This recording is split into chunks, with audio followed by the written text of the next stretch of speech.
Imagine standing before someone who wants to destroy you. Their gaze is fixed, their muscles are tense, and their intention is clear: to finish you off.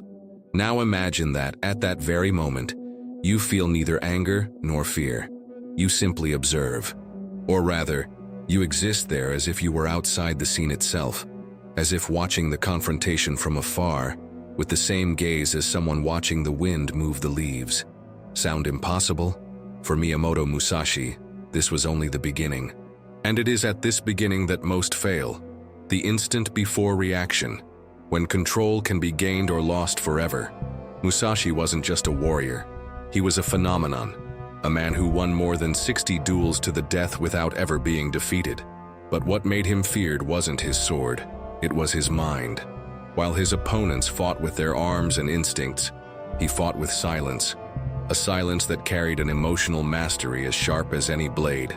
For him, losing control of himself was worse than losing the fight. And this control wasn't just a state of mind, it was a philosophy of existence. Early in his writings, Musashi teaches us something most people ignore their entire lives. The most dangerous enemy is never in front of you. It's within. It's your impulse to react. It's the desire to win.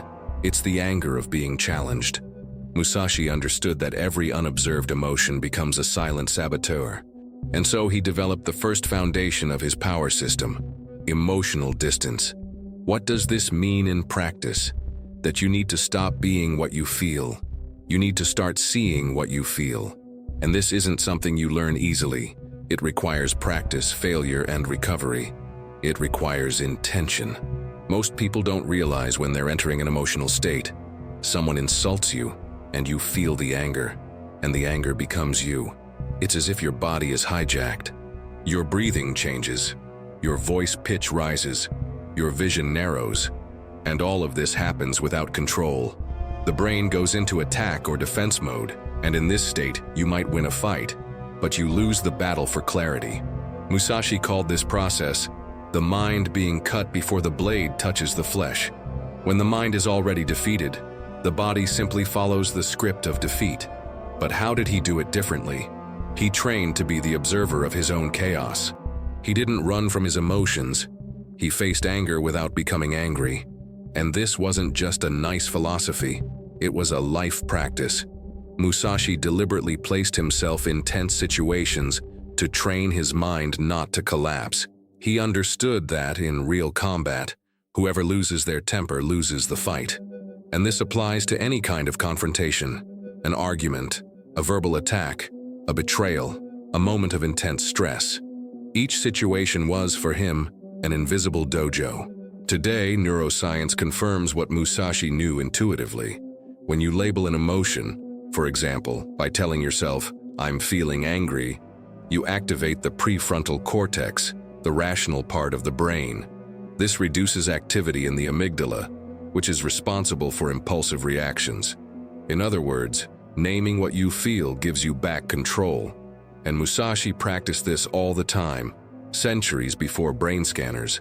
The modern mind is only beginning to comprehend what he had already experienced firsthand. Imagine this: your boss humiliates you in front of everyone. Your blood boils. The urge to react instantly is almost uncontrollable. But then you pause and silently think, "I realize I'm feeling angry." This alone creates a space, a second of distance between what's happening and what you're going to do about it. That second can be the difference between chaos and dominance. It was in that second that Musashi existed. While the world accelerated, he paused. While others burned, he breathed. Musashi believed that this ability to create inner space was superior to combat technique itself, because any technique fails under emotional pressure. But a mind trained to remain calm can improvise, see loopholes, and find ways out. Emotional distance doesn't make you passive, it makes you strategically lucid. And that, for Musashi, was true power. An invisible power, one that doesn't shine like a blade, but that transforms absolutely everything. But don't think he was born that way. Musashi was a rebellious, impulsive, and often violent boy. He lost his mother early. He was rejected by his father figures. He grew up in wartime, in a Japan dominated by the sword and masculine pride. He learned early that the world did not forgive emotional weakness. Therefore, his transformation wasn't magical. It was brutal. He molded himself through pain. He isolated himself for years in caves to understand himself. He trained with his own shadow. He talked to his own mind. And little by little, he stopped being an ordinary man. He became a presence, a silent presence, but impossible to ignore. His silence became more threatening than any scream. His presence was so disconcerting that many opponents hesitated even before combat. And this was because he didn't react. He showed nothing. He offered no weak points. It was like fighting emptiness. And emptiness doesn't bleed. Emptiness observes. And in this observation, it creates an invisible advantage, an advantage that cannot be imitated by those still prisoners of themselves. Today we live in a time where everyone reacts to everything. A criticism on Instagram, an ignored message, a poorly placed joke. People explode easily because they were never trained to observe their own inner selves. We grew up believing that feeling is synonymous with action. And Musashi shows us that this is precisely the opposite of mastery. Mastery is not about holding back. It's about perceiving and choosing. And this power of choice only comes from looking within. You can't control the world, but you can control how you respond to it. And that response begins with the simple act of seeing the emotion before it becomes one, of naming what you feel before acting, of breathing before reacting. This seems small, but it's the beginning of something immense, emotional autonomy. Without it, all wisdom is lost. With it, even ignorance becomes bearable. Musashi knew that a man who does not master himself will always be dominated by others, by words, by threats, by manipulation, by reactions, by algorithms, by anxiety, by urgency, by everything that comes from outside. Therefore, his first lesson is not about how to fight, but about how not to be dragged along. He teaches us to remain, to stay when everything inside us wants to explode, to look when everything inside us wants to attack, because it is in that second of silence that the true warrior is born. Not the one who hurts, but the one who is not hurt. Now think about yourself. When was the last time you observed your anger without becoming it? When was the last time you noticed the emotion before reacting? When was the last time you took a conscious breath in the face of an attack? If the answer is never, there's nothing wrong. It just means you haven't started the training yet. But the training is here, now, starting right now with this reading. And this is where it all begins. Because emotional distance isn't a theory, it's a practice, it's a mental muscle. The more you exercise it, the stronger it becomes. At first it seems impossible, but then it becomes natural.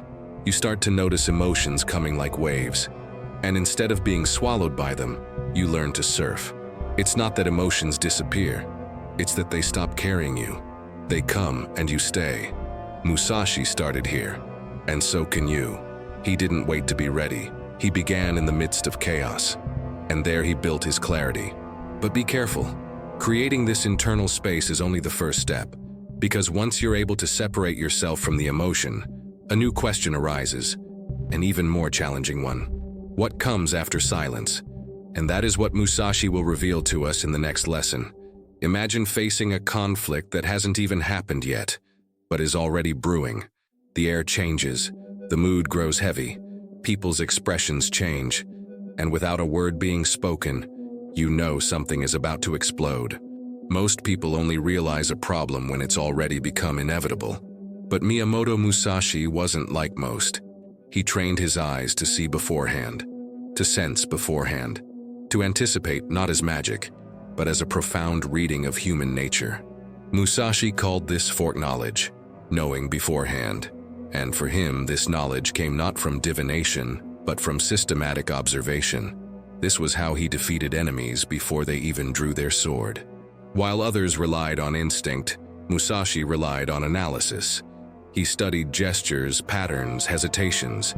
He saw what no one else saw because he stood above the situation, like someone observing a battlefield from a mountain. This ability to anticipate is the second pillar of your emotional mastery system, and it's a skill anyone can develop. The modern world is full of conflict, family fights, arguments at work, relationship friction, silent confrontations on social media. All of these scenarios follow patterns. People under stress repeat behaviors. They act in predictable ways when they feel threatened, humiliated, or afraid. Musashi understood that by mapping these repetitions, he could see the outcome before the first move. In one of his most famous duels, against Sasaki Kojiro, Musashi arrived deliberately late. This wasn't carelessness, it was strategy. He knew Kojiro was impulsive and proud, and that being late would put him in an unstable emotional state. When Kojiro reached the peak of his anger, Musashi appeared with a wooden sword, made on the way to the duel. But it wasn't just any piece of wood. He sized the weapon to be slightly longer than Kojiro's famous sword. He not only read his opponent's behavior, but also shaped the fight's atmosphere to his advantage before it even began. What seems like a myth is actually pure psychology. When you know a person's triggers, you know what to expect. When you identify someone's emotional patterns, you gain an advantage. This isn't manipulation, it's strategic understanding. And in today's fast-paced world, this understanding has become even more valuable. Think of someone you know well, a coworker who always reacts sarcastically to criticism, a family member who yells when they feel cornered, a partner who shuts down when they feel like they're losing control. These people follow an internal script. They think they're making decisions, but in reality, they're just repeating. Musashi could see it in their eyes, in the way they walk, in the way they breathe, and we can learn from it too. Before any potential confrontation, Musashi asked mental questions, not philosophical or abstract questions, but practical ones. What is this person's emotional state? What do they really want from this interaction? What are the 3 most likely reactions they will have? By answering these questions, he took the power away from chance. He created a kind of mental simulation of the confrontation, and by the time the real moment arrived, he had already experienced it within himself. Today, we call this mental rehearsal. Athletes do it, leaders do it, high-performance professionals do it. But few apply this technique to personal conflicts, and therein lies the error. Because life's greatest battles don't happen in sports arenas, they happen in boardrooms, in unanswered messages, at tense dinners, in the conversations we avoid. Musashi trained the body, but he knew it was the mind that prevailed. In his book, The Book of 5 Rings, he constantly talks about knowing the enemy's intentions. He says that by perceiving posture, rhythm, and hesitation, a warrior can predict the next move. This applies to both sword combat and a meeting where you sense someone is about to sabotage you, or a dialogue with someone harboring resentment, or a difficult negotiation. The weapons have changed, the principles have not. What makes this skill even more powerful is that it neutralizes fear. Emotional fear is one of the biggest causes of impulsive reactions. When something catches us off guard, the brain releases a flood of hormones that temporarily blinds us. And that's when we make mistakes. We say things we don't mean. We overreact. We break off relationships. But if you expected this to happen, if you anticipated this scenario, the fear disappears, and control returns to your hands. A modern example of this is the work of FBI negotiators. Before engaging in a conversation with a hostage taker, they study the person's psychological profile. They know how they reacted in similar situations. They practice multiple responses, and when they enter the call, nothing they hear is unexpected. This doesn't make them insensitive, it makes them effective. They're not there to react, but to direct. Musashi did the same. He observed both the external world and the internal world. He knew that fear of others could turn into aggression. He knew that pride masks insecurity. He knew that anger is often just sadness in the form of defense. And when you see this, you stop reacting to the words and start responding to the truth behind them. Now imagine applying this to your life. A colleague confronts you harshly. You've already anticipated this behavior. Instead of taking the bait, you remember, this person always reacts this way when they feel exposed. Instead of defending yourself, you return a calm question. You change the course of the conversation. Or your partner comes home from work tense. Instead of absorbing that tension as an attack, you understand, they're under pressure, and you create space for them to regroup. This isn't being submissive, it's being strategic, it's leading the energy of the moment. Musashi did this with precision, but this precision was the result of practice. He observed for hours. He trained with different types of people. He looked for patterns not only of physical movement, but of emotional reactions. He knew that the body speaks, and that emotions have rhythms. Anger accelerates, fear freezes, guilt hesitates, and each of these emotions shapes body language. He also understood that the body reacted differently to expected and unexpected stress. When you expect an attack, your body prepares, but when you're caught off guard, the hormonal surge is greater, and imbalance is almost certain. So he planned, he simulated, and so not only did he prevail, but he rarely faltered. In everyday life, this can be translated simply. Before a difficult conversation, take 30 seconds. Ask yourself, what's this person's emotional climate? What might they be feeling? What will they try to provoke in me? What are the possible paths of the conversation? This little exercise changes everything.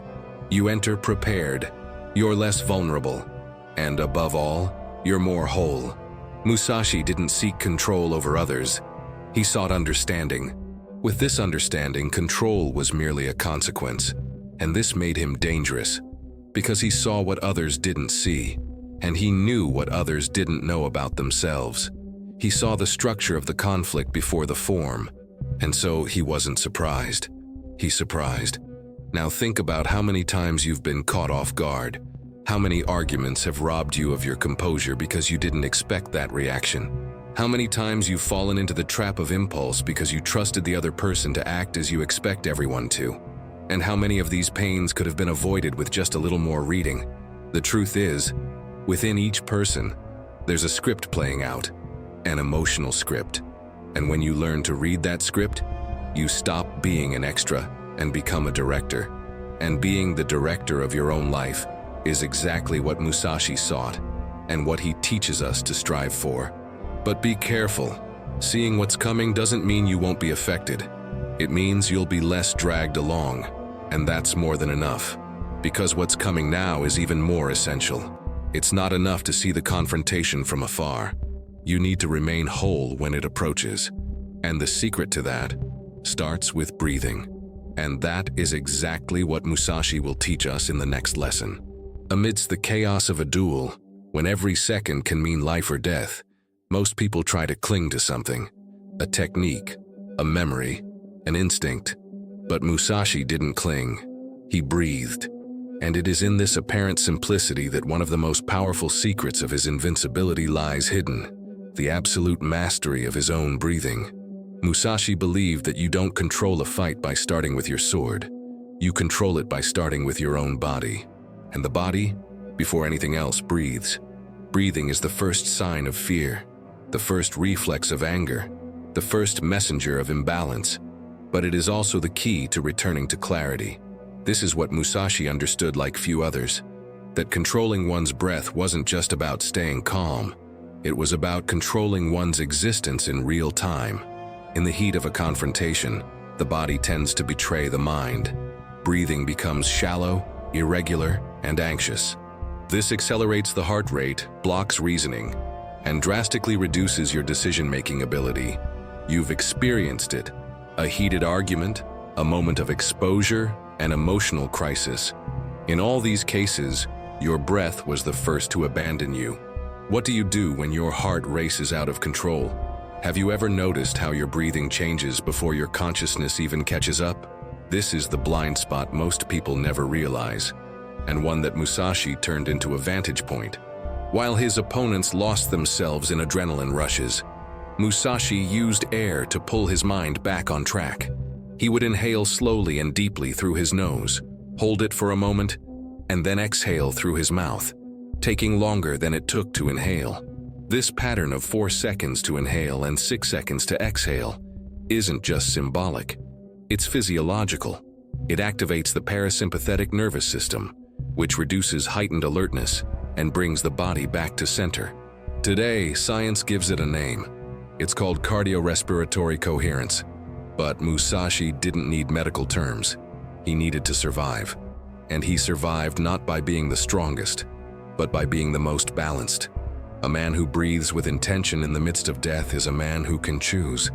And choosing is the greatest weapon in any confrontation. What if true courage is not the absence of fear, but the ability to breathe in the midst of it? Musashi didn't breathe to live. He breathed to win. And this may seem cold, but it's deeply human. Because what he shows us is that even the most primitive tool of the body can become a lever of psychological control if used consciously. It's as if each breath were a return to the present, a gesture of silent power in the face of everything that screams to pull you away. During his training, Musashi incorporated his breath into every sword movement. Each cut was executed in sync with his breath. Each retreat came with a conscious pause. He moved not on impulse, but with intention. And this intention was fueled by an internal control that always began with the air entering and leaving his lungs. Have you ever tried to control your breathing in the midst of a tense moment? Instead of responding immediately, instead of trying to outdo the other person, you simply breathed, deeply, consciously, as if it were the last breath in the world? The difference in mental state between the impulse and the pause in breathing is abysmal. And it is in this pause that freedom resides. Musashi called this practice centeredness in emptiness, a state where the body is ready but not tense, where the mind is alert but not anxious, where the heart beats strongly but not out of control. And it all begins with breathing. He believed that those who master their own breath can master any situation, because the breath is the most sincere reflection of what is happening within. Aren't we always on the verge of losing control because we forget to breathe consciously? Interestingly, great masters from different traditions, from Zen Buddhism to modern medicine, came to the same conclusions as Musashi centuries earlier. Controlling your breath is not just a practice of calm, it's a practice of power. A calm person amidst pressure is like a stone in the middle of a stream. It doesn't impede the flow, but remains. And remaining is a form of victory. Musashi breathed like someone meditating in the midst of war. And that's exactly what he did. He meditated with his sword in hand, death just a step away. Not because he was fearless, but because he was trained. He knew fear would come, but he didn't let fear guide his movements. And the first line of defense against that fear was his breath. He observed his own body as an instrument. He knew that the way he breathed affected his muscles, his focus, his perception. Breathing well kept his blood oxygenated, his senses sharp, his vision clear. Breathing well kept his mind where it belonged, here and now. These days we don't wield swords, but battles are constant. A tense meeting, an unexpected demand, a romantic conflict, a financial problem. In all these areas, your first ally can be your breath. It's not magic, it's biology, structure. It's discipline applied to the most basic gesture of human existence. Have you ever tried to breathe slowly when faced with an insult? Have you ever tried closing your eyes for a second before responding to something that threw you off balance? Have you ever tested the power of conscious breathing on the verge of collapse? You can practice this now. Inhale through your nose for a count of 4. Hold for 2 seconds. Exhale through your mouth for a count of 6. Do this 3 times and notice what changes. It may seem small, but what you're doing is restructuring your physiology to return to your center. You're telling your body that you're safe, that you don't need to react impulsively, that there's space between the trigger and the response. And in that space, freedom is born. Musashi knew he wouldn't win every battle with his sword, but with the right breath, he could face any with presence. And presence, for him, was the highest form of strength. Because those who are present are truly alive. And being alive in that world was already an achievement. Now imagine if you applied this to your moments of tension, before replying to that message that irritated you, before arguing with a loved one, before making an important decision. What if your first action was to breathe, not to escape, but to be whole, to choose clearly, to avoid being just an emotional rehash? What if emotional mastery began right there, in the simplest, most neglected place? Musashi shows us that it does, that mastery begins within, that the sharpest sword can fail if the heart is out of step. that the true warrior does not rush. He breathes and acts. In the silence between one inspiration and the next, the possibility of doing things differently arises, of pausing the cycle, of avoiding a mistake, of transforming one's own history. You don't need anything external to begin, just the air and the attention you give it. A modern warrior doesn't need armor, he needs presence. And when you find this presence, something inside you changes. The urgency disappears, external aggression loses its strength. You begin to realize that what seemed uncontrollable is just a reflection of your lack of pause. But what happens when we achieve this state of presence and clarity? When we breathe and become unshakable? The answer isn't to stand still. The answer is to act. But to act with purpose, direction, intention. And that is exactly what Musashi will teach us in the next lesson. Most people enter into battles with a hidden question within them. How do I come out on top? This is the most common impulse. The desire to win, to assert oneself, to prove something. But Musashi didn't think that way. He didn't fight to show strength. He fought with a purpose, an invisible focus that guided every gesture, every silence, every breath. For him, defeating the opponent was never the end. It was the means. The true end was the purpose. Musashi called this intention without attachment, a state of mind where you know exactly what you want, but aren't tied to the emotion it evokes. It's like walking a tightrope above the void. If you look down, you fall. But if you keep your eyes on the line, and only on the line, you cross. And what sustains you there is more than technique. It's direction. Today, many people confuse direction with reactivity. They react to everything, as if that were a sign of presence. But being present isn't reacting, it's choosing. And choice only exists when there's clarity of purpose. When you enter an argument to be right, that's your purpose, even if unconscious. And it will shape your words, your posture, your energy. Now, if your purpose is to preserve the relationship, everything changes. The tone changes, the rhythm changes, the outcome changes. A Stanford University study analyzed hundreds of arguments between couples and found that the happiest couples aren't those who avoid conflict, but those who enter it with a clear intention. They don't argue to win, they argue to understand. And that doesn't mean there's no pain, it means there's direction. And where there's direction, there's less destruction.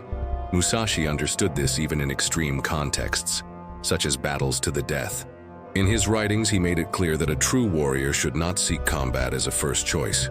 But when it becomes necessary, every action must be governed by a higher purpose. He said, "Do not seek to cut, seek to win." And winning for him was not about killing. It was about achieving the objective with as little noise as possible. But how do we find this purpose amidst the chaos? How do we stay focused when everything around us pushes us to react? Musashi had a habit. Before any decisive action, he would ask himself, "Does this serve my path?" It wasn't a philosophical question. It was strategic, because in a duel, every move required energy. To waste energy was to open a breach. He knew he couldn't afford to act out of vanity, or pride, or fear, only for direction. This kind of clarity requires a rare kind of inner silence. A space where you can hear the real question, why am I here? What do I truly want from this?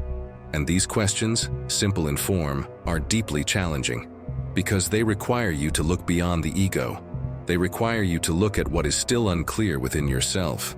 One of the most enigmatic stories about Musashi tells of a duel he avoided. An opponent publicly provoked him. He called him a coward. He challenged his honor. He expected Musashi to react, to accept the fight simply to protect his own image. But Musashi remained silent, not out of fear, but for something greater, because that fight wouldn't serve his path. He saw what many fail to see, that not every victory is worth the effort, that sometimes winning means knowing how to retreat, and this disconcerted others, because he seemed to act outside the expected script. But the truth is, he followed a deeper script, one that responded not to provocation, but to his own center. And this center was sustained by a phrase that repeated itself in his mind: action with intention. Have you ever asked yourself why you do what you do? Have you ever gone into a discussion knowing clearly what you wanted to gain from that moment? Have you ever approached a challenge with a clear understanding of what you want to preserve and what you're willing to lose? These questions aren't common, and that's why so many get lost. Because most people enter conflict with weapons in their hands, but without direction in their hearts. Musashi did the opposite. He wielded the sword with his soul anchored, and this gave his gesture an almost superhuman precision. In a recent experiment on decision-making under stress, researchers at Harvard University found that people who write down their goals in advance for a difficult conversation make decisions up to 40% more coherent than those who simply jump in and react. This number reveals something fundamental. The brain needs an anchor, a compass, and without it, it will be pulled by the emotional winds of the moment. Musashi knew this centuries ago. He wrote down his goals. He practiced each step with a clear intention, and even if the plan changed, the intention remained. This made him flexible without losing his structure, soft on the outside, firm on the inside. Can you now define the purpose of the most difficult conversations in your life? What do you really want when you fight with someone you love? When you feel angry with a friend? When you feel frustrated with someone at work? These emotions, if left unaddressed, become weapons pointed at you. Purpose isn't about controlling others. It's about controlling yourself. It's about deciding before the confrontation what outcome truly matters. It's about not losing sight of peace just to win the fight. And that takes courage. Because it's easier to react than to reflect. It's easier to attack than to admit you might be fighting for the wrong thing. Musashi was ruthless with his enemies, but he was even more ruthless with his impulses. He distrusted every urge that arose with fury. He watched his own pride like one watching a dangerous animal. He didn't feed it. He simply studied it. And with that, he became increasingly self-possessed.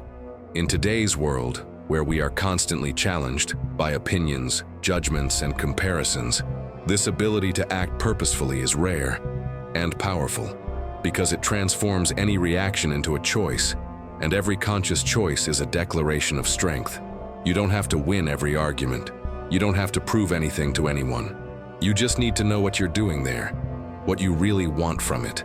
And when that answer comes from within, everything changes. The energy changes, the outcome changes.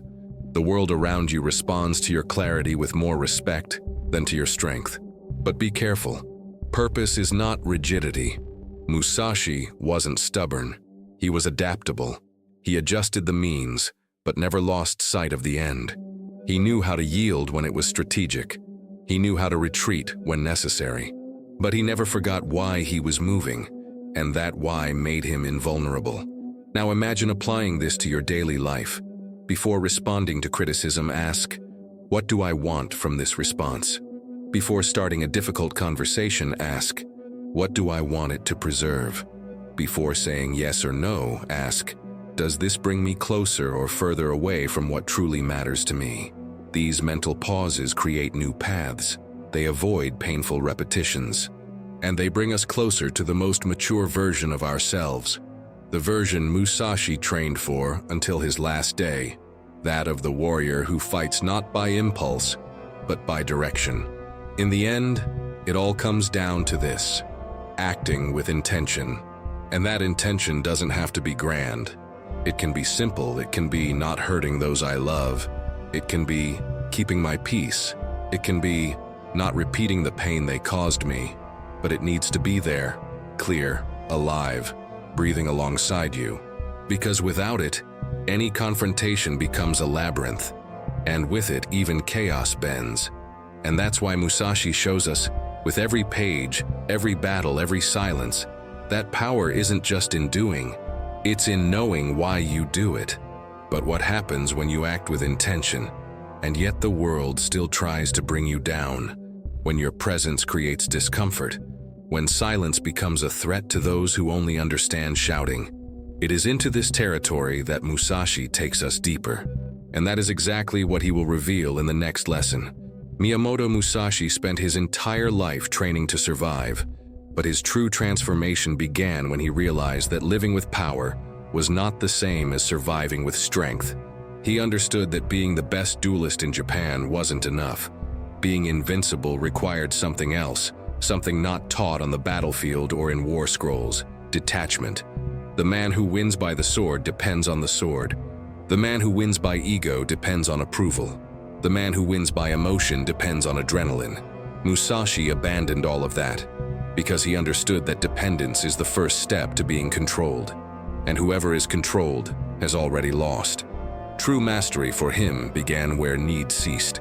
Musashi observed the world and saw that everyone struggled to maintain something: a position, a title, an appearance. But he, at his core, struggled to let go.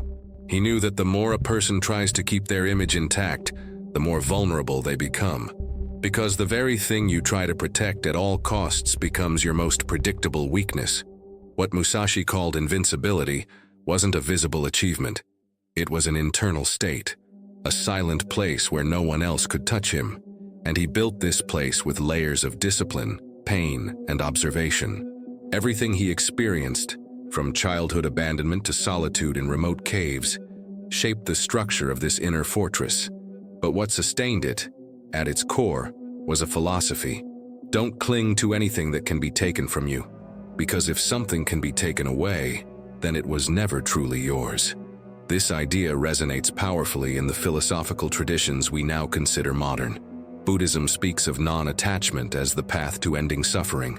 Stoicism teaches that freedom begins when you separate what is under your control from what is not. Taoism encourages the lightness of flowing with what is, rather than fighting what cannot be changed. Musashi didn't read these texts. He lived as if he had written them. His daily practice was the silent reflection of ancient principles he discovered alone, through the practice of cutting, waiting, and solitude. He realized that the real conflict was never with the enemy, but with his own mind, with the need to prove something, with the fear of losing, with the attachment to image, with the urgency to react. All these impulses came from within, and each one could become a weakness if not observed with surgical precision. Every impulse that arises unattended becomes an invitation to error. Rather than becoming hostage to these impulses, Musashi investigated them. He viewed them as if they were invisible adversaries. And like any good strategist, he sought to understand their pattern, their origin, their fragility. Just as he studied his enemy's gestures to predict their attacks, he also studied his own feelings to avoid being surprised by them. This internal investigation became his greatest weapon, a weapon that didn't shine like a blade but cut deeper. He came to see attachment as the root of all unnecessary movement. Attachment to victory, attachment to the opinions of others, attachment to one's own reputation. And the more he freed himself from this, the lighter he became, harder to predict, more impossible to reach. Because the less you attach, the fewer vulnerable points you offer. Emptiness is invulnerable. Emptiness cannot be betrayed, cannot be exposed, cannot be broken. In one of the most enigmatic passages of his writings, Musashi says that the warrior must be like water, formless, adaptable, impossible to capture. Water doesn't resist, it flows, it bends, and if necessary, it corrodes, but it never clings to form. Musashi took this seriously. He didn't use a single sword. He didn't follow a single school. He didn't repeat patterns simply out of tradition. He created, he adjusted, he transformed with the moment. And all this was only possible because there was no attachment to a fixed model. Have you ever thought about how many times you've hurt yourself by clinging to something that no longer made sense? A relationship that consumed you, an image you wanted to maintain, a response you had to give to avoid appearing weak. These attachments form the invisible shackles of life, and Musashi broke them one by one. He knew that accumulation is the illusion of security, but emptying is the beginning of freedom. But don't think this made him cold. Non-attachment isn't indifference. It's presence without dependence. It's loving without possessing. It's acting without being attached to the outcome. Musashi was intensely present. He was whole in every gesture. But when something ended, he let go. When something betrayed him, he didn't carry it. When something no longer served him, he let go. This made him available to the present. And only those who are in the present can act with totality. In a world where everyone accumulates, status, followers, victories, memories. Musashi teaches us to empty, clearing the inner field, removing what's left, because it is in a clean space that the purest action is born. It is in silence that the most precise strategy emerges. It is in the absence of noise that truth emerges. When excess is silenced, the essential speaks.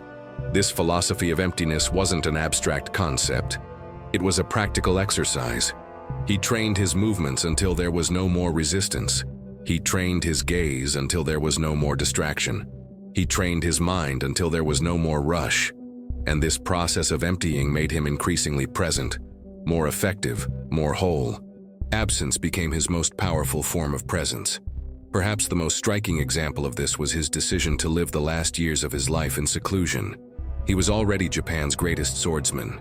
He could have lived off his fame, but he chose silence, introspection, writing, because he knew that to understand himself deeply, he needed to distance himself from the world that constantly pulls us outward. What he sought was no longer in the world. It was within.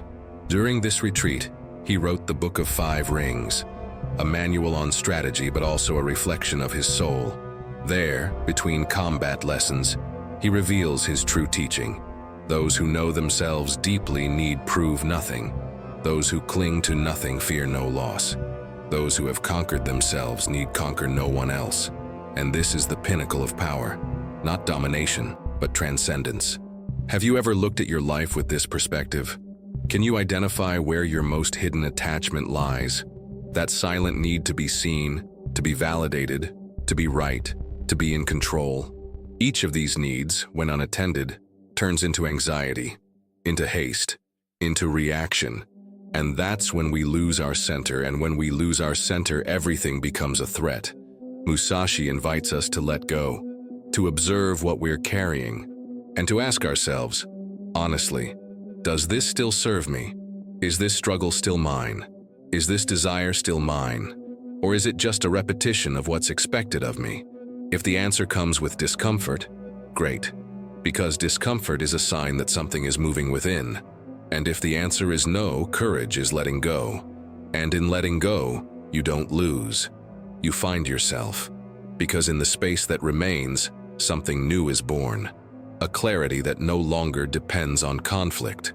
A power that no longer needs to win to exist. A freedom that cannot be stolen. And in this space, anything is possible, including starting over with new strength. This is the true meaning of invincibility. Not being untouchable in body, but being untouchable in soul. Not because nothing touches you, but because nothing holds you back. And it is this silent philosophy that underpins everything Musashi built. Every technique, every victory, every strategic absence. Everything stems from the same core, not clinging. Because when nothing holds you back, everything becomes lightness. And if you can carry this with you, you'll see that peace isn't found at the end of the war. It's the moment you decide to stop feeding what keeps you from yourself. It's the moment you stop fighting to appear strong and start moving to be true. Because it's not by defeating others that you become unshakable. It's by letting go of what keeps you vulnerable. Because once you let go, no one can bring you down. Not because you've turned to stone, but because you've turned to wind. And the wind, though invisible, moves everything around it effortlessly. But what happens when the world tries to push you back into attachment? When everything screams at you to react? When absence becomes provocation? When silence is interpreted as weakness? It is in this scenario that Musashi reveals his most enigmatic presence. And that's exactly what he'll show you in the next lesson. When the world ignores you, Musashi remains silent. When challenged, he doesn't respond. When they try to take your peace, he simply observes. Musashi, at the end of this journey, doesn't impose himself with shouting or violence. He dominates through absence, through the calm that destabilizes, through the firmness of someone who no longer needs to prove anything to anyone. Because true power doesn't shout, it breathes. And breathing, it commands space. But this calm wasn't born by chance, it was cultivated through difficult choices, long periods of silence, and unpopular decisions. Musashi shows us that the absence of reactivity is an even stronger presence. And in this final stretch of our journey, we turn our eyes inward, because that's where the final battle unfolds. The battle between who we are by habit and who we can be by choice. In this final leg of our journey alongside Musashi, we need to honestly examine the only question that truly matters. What to do with all this now? What does it truly mean to apply these teachings in a world like ours, where every second is an attempt to rob us of focus, peace, and presence? The truth is, we live on a silent battlefield, not with swords, but with messages that reach us constantly, news that inflames, posts that provoke, words that hurt, looks that challenge. The fight isn't over. It's simply changed form. And now, the warrior is the one who remains whole when everything tries to fragment him. And those who don't develop structure end up being carried away by the emotions of others. Musashi won 60 duels, but his greatest was against his own need to react, against the illusion of control, against the fear of losing. He understood that true strength arises when the mind is no longer a prisoner of emotion. And so, in this final section, we seek not only to understand, we seek to live, to apply, to embody the spirit of the silent warrior. And for that, we need a clear plan. And that takes practice, commitment, structure. So now you'll receive a practical plan, a set of actions to transform Musashi's 4 pillars into real action in your daily life. 1. Emotional distance. From today on, every time you feel anger, irritation, or impulse, stop for 3 seconds and say mentally, "I am feeling angry."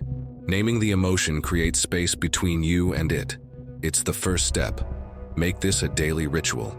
The magnitude of the emotion doesn't matter. What matters is practicing distance. You can even set an alarm on your phone twice a day to remind you to observe how you're feeling. This activates your awareness even outside of moments of crisis. 2. Strategic anticipation. Before any important conversation, take 2 minutes to answer 3 questions. What is this person's emotional state? What do they want from this conversation? What are the 3 most likely reactions they might have? Write these answers down on paper or mentally.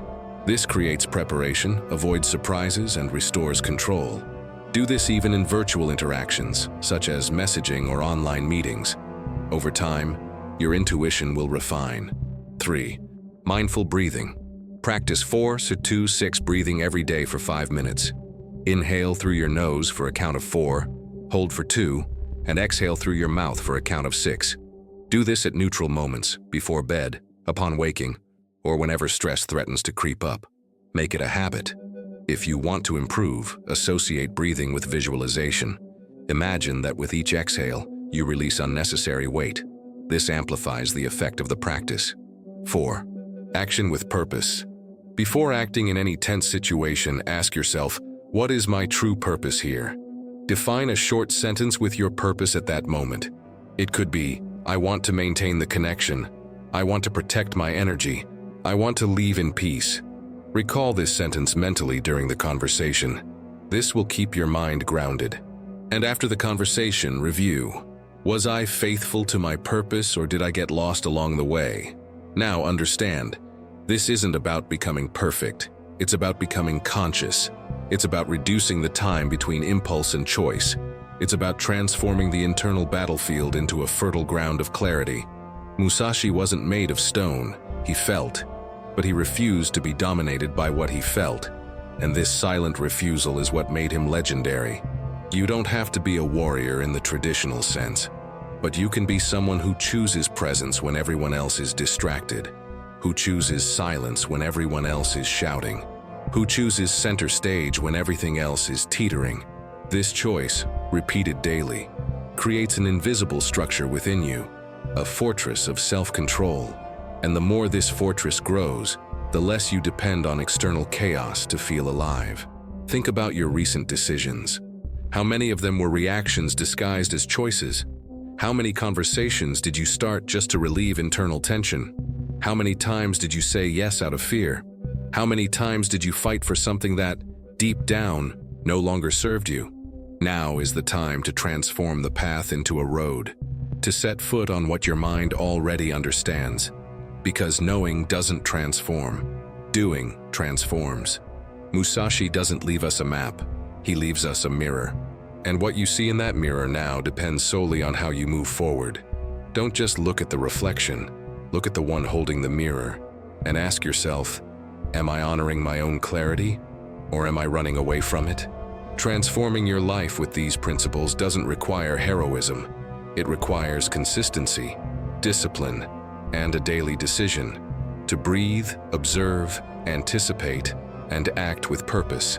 Little by little, the mind reprograms itself, triggers lose their power, and you begin to operate in a new state, a state of active presence, of silent command, of emotional freedom, a state where you don't just survive, but inhabit your own life fully. This is Musashi's legacy, and now it's yours too, but only if you put it into practice, because all unlived knowledge is merely intellectual adornment, but embodied knowledge is power, and you have that power now, even if you don't know exactly how to use it yet. If something within you has been touched by this journey, then start now. Choose one of the 4 pillars and implement it today, not tomorrow, today. And at the end of the day, write down what has changed. Small or large, write it down. This simple gesture turns intention into habit, and habit transforms who you are. And when you finish this video, take your time and share in the comments, anonymously if you wish, what you discovered about yourself. Which pillar challenged you the most? Which insight touched you the most? Let's create a space for real development here, where your experiences can inspire others. Self-mastery is not a solitary path. It is discreet, but collective. And every silent warrior, even in silence, needs a tribe where their presence is recognized. If this series helped you in any way, like the video, turn on notifications, and subscribe to the Deep Psyche channel.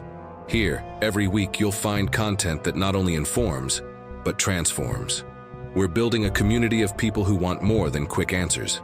They want depth, clarity, inner power. Breathe, observe, act with intention. See you in the next video.